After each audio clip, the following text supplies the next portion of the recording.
She's always been a standout. Out of 4 children, the only girl. And everyone in 14-year-old Mackenzie Toman's family agrees. Her personality finds its fullest expression when she's playing soccer. I don't like to dress up and be dolly all the time. I like to get down and get in the mud and have fun. Foul somebody sometime? I've done that a few times.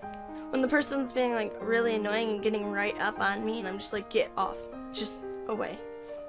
She might say I'm sorry after she knocks you down, but still. When she was healthy and out there running around, it was just a marvel to watch her play. That was before November 14th, 2015, when this forward from Davison, Michigan, scored 2 goals in a 4-3 win and came off the field not feeling quite right.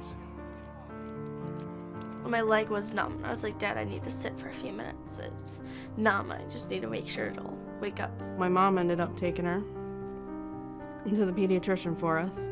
She's like, the doctor says there's something wrong. He's not sure what's wrong. You need to take her to the emergency room. Mackenzie had a severe Chiari malformation, a congenital defect that now required immediate brain surgery. They're going to have to go in and do a surgery and actually remove a piece of her back of her skull to stop the brain from pushing against the spinal cord. It hits you. Because that's my little girl. It's my only little girl. What do you find yourself thinking about at a time like that?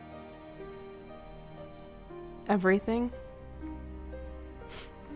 Am I gonna have to call a funeral home? Mackenzie would undergo 8 hours of surgery at Hurley Medical Center in Flint. Afterwards, a tube would remove excess fluid from her brain. Released from the hospital 6 days later, Mackenzie recovered at home. How did you stay so strong during all that? It was really hard because I know I wanted to be there for my team, and they had just, they were just so supportive over everything that had gone on. You meant a lot to them, didn't you? Yeah.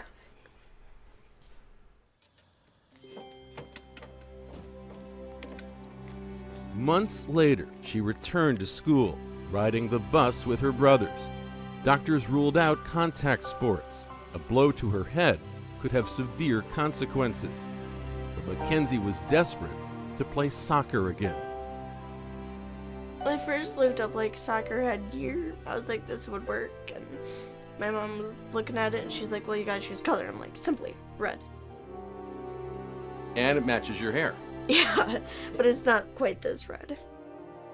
There's some times where I just like think I'm never going to be back on the field again, but it ended up happening. The first thing she did was go out and pull a foul because she elbowed a girl down. She was even down the field for a minute and a half, and she comes up and just wham! And I'm like, really? Mackenzie's wish is to attend a U.S. women's national team game and to meet some team members. At her team's pizza party, she's not expecting to see a personal message from her favorite player. Hey Mackenzie, it's Alex Morgan here with the U.S. Women's National Team. I hear you're a tough competitor, and because you're so fierce on and off the field, we want to make your wish come true. So I'm inviting you to join me and the rest of the gals as we play in Chicago for one of our final send-off matches before the Olympics. We want to invite you and your family to attend our practice at Soldier Field. We can't wait to meet you, so we'll see you soon. Mackenzie can't believe it. There's even an official team jersey with her name on the back. That's so sweet. It's even got my number.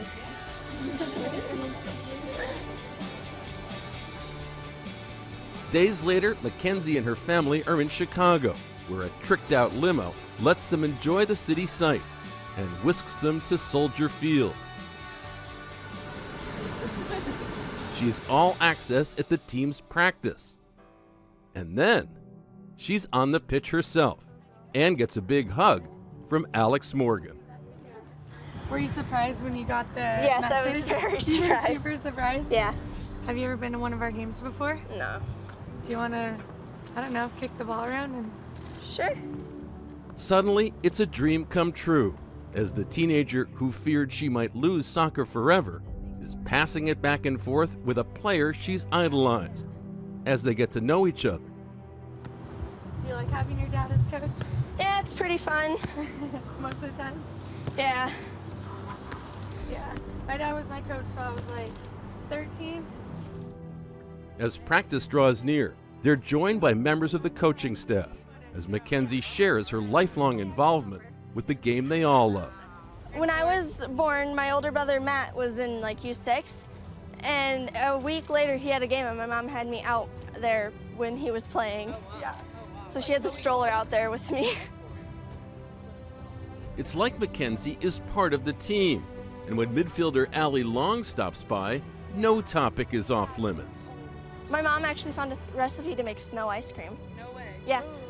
You mix the snow with some sugar and milk and vanilla, and it makes a nice ice cream. After practice, Alex gives Mackenzie a jersey that gets signed by every player. And then, Mackenzie, you're gonna call this for us, all right? Yeah. Okay. Team on 3. 1, 2, 3. Team! I'm always the loudmouth. the following day, game time. After a VIP tour of Soldier Field and some photos by the Team USA bench, the family has great seats for the match. A goal in the 35th minute from Crystal Dunn gets Mackenzie cheering, and the game finishes 1-0 for the USA.